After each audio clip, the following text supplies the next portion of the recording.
Welcome back to Project Rejectus. Today we'll be going over all the life that lives in Glacia's Arctic oceans. First, for today, I'll go over the center of the entire ecosystem, a descendant of the Tripus that became extremely small, turning it into this world's version of krill. They are known as the immagos. They are most abundant in the Arctic oceans. Due to the planet warming up, it has released a lot of nutrients from the ice, giving these creatures a massive population, making the Arctic a haven for filter feeders, such as the chlorcha, who travel the seabed. By becoming bigger and gaining a layer of fat, they can insulate themselves, making then perfectly adapted to the cold weather, with a more baleen-like structure for feeding. The McColster now also sports a grey-spotted camouflage and a horn-like structure to protect themselves from predators that travel the Arctic seas. Some, however, continued taking advantage of the abundant food, became truly huge, becoming the largest animals in the world with their better suited red blood and layer of fat to support themselves. These nukiums started swimming, traveling huge distances to find food.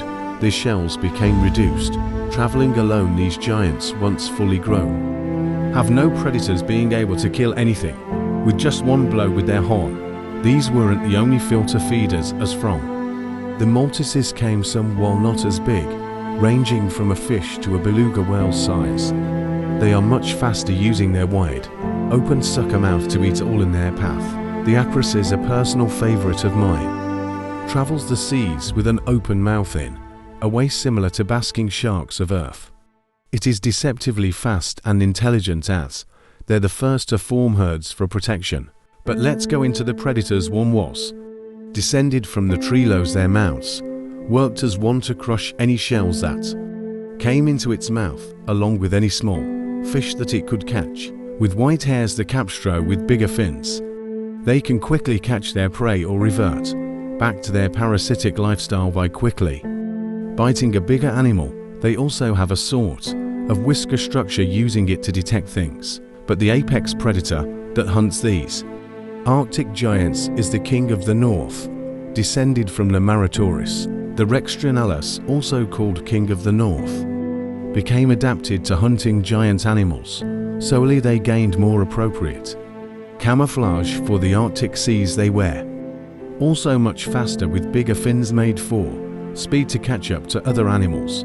The Duratras also ventured into these seas, as their harder shells made it easier to defend themselves. But as capstro appeared, they had to become more creative by gaining a spike shell and a white color. For defense, they could deter predators very easily, but their immobile lifestyle kept them in very small ranges, so Alcas would have to come up with another idea. The Tritra played a big part in this. They were slowly dying out due to more advanced filter feeders and predators, but the Arctic gave them another chance to thrive again. While the body plan was more or less the same, they did gain bigger fins and a type of blubber to move faster and keep warm. But what would they do for self-defense? This is where the Alcas came in. By attaching themselves to the taces, they could spread their offspring across the sea, while in return the taces could use them for defense by slapping away predators and gaining a small level of armor on their skin. Thank you for watching the whole episode.